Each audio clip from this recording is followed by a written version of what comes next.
waxaan wanaagsan daawadayaasheena qiimiga badan oo ku soo dhawaada xog aan idinkaga diyaarinay jasiiradda Samaroy oo ah jasiirad ku taala waqooyiga dalka Norway isla markaana ay ka jiraan amuuro rabbaani ah.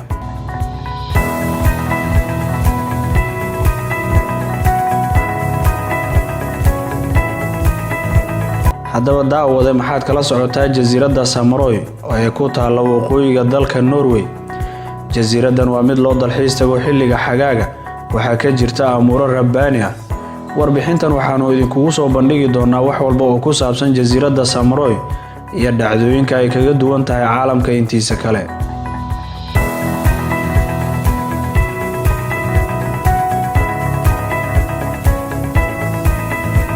jasiiradda Samaroy waxa ay toos u dhacdaa cirifka waqooyi ee dunida. waxaa sanad walba soo mara 69 maalmood oo xiriir ah oo aanay dhicin qorraxda, taas oo ah inta u dhaxaysa 18 May ilaa 26 July. sidoo kale waxaa jasiiraddan soo marta sanad walba habeen aad u dheer, taas oo iyana dhacda inta u dhaxaysa bilaha November iyo January. ma jirto mar qura oo waagu baryo. waxaa jasiiradda ku nool dad tiradooda lagu sheegay in ka badan 300, kuwaas oo dhawaan bilaabay olole ay ku doonayaan inay ku baabi'iyaan ama ay ku tirtiraan ku dhaqanka taariikhda Carabiga, maadaama ay halkaasi ka jirto duruufo u gaar ah oo ay dunidu inteeda kale la qabin. shacabka jasiiradda oo dadaal ugu jira inay joojiyaan ku dhaqanka waqtiga caalamiga ayaa isugu yimi howlka shirarka ee ay leedahay jasiiradda si ay qalinka ugu duugaan ololaha la xiriira arrintan.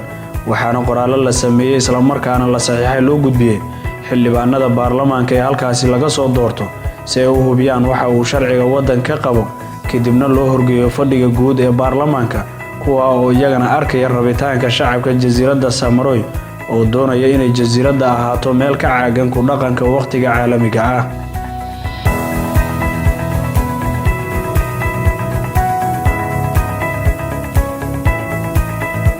waxaa jirta maalin dheer, balse inagu waxaanu la dhaqanaa sida ay tahay. sidoo kale waxaa jirta habeen dheer oo aad u dhib badan. xilliyada uu jiro habeenka dheer, waqtiga habeenbarka marka ay noobiyada magaaladu dhawaaqdo, waxaad u qorshaysan kartaa xilliyada ay carruurtu ciyaarto amaba dabaasha loo baxo. waxaa kale loo qorshaysan karaa shaqooyinka caadiga ah ee ay dadka deegaanka qabtaan, inkasta oo haddana mugdiga habeenku uu jiro.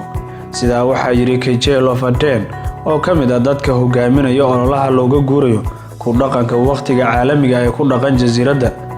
dadweynaha ku nool jasiiraddan ayaa hadda rajeynaya inay heli doonaan sharci u ogolaanaya inay iska dhaafaan isticmaalka saacadaha iyo tirsiga taariikhda ay dunida ku wada socoto.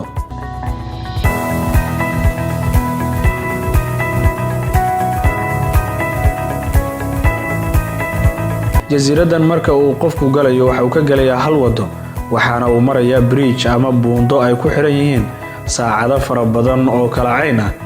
marka aad weydiisid dadka ku nool jasiiraddan, waxay kuu sheegayaan in tani micnaheedu ay tahay inaad iska ilowdo tirsiga saacadda, maadaama aad la kulmi karto xilliyada ay jiraan 69 maalmood oo xiriir ah iyo habeen aad u dheer oo aan lahayn waa beri, taas oo ah dabeecad ka jirta jasiiraddan ku taala cirifka waqooyi ee dunida.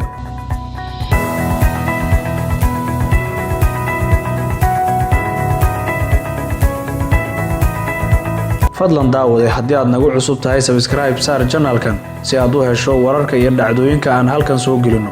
waa mahadsantiin.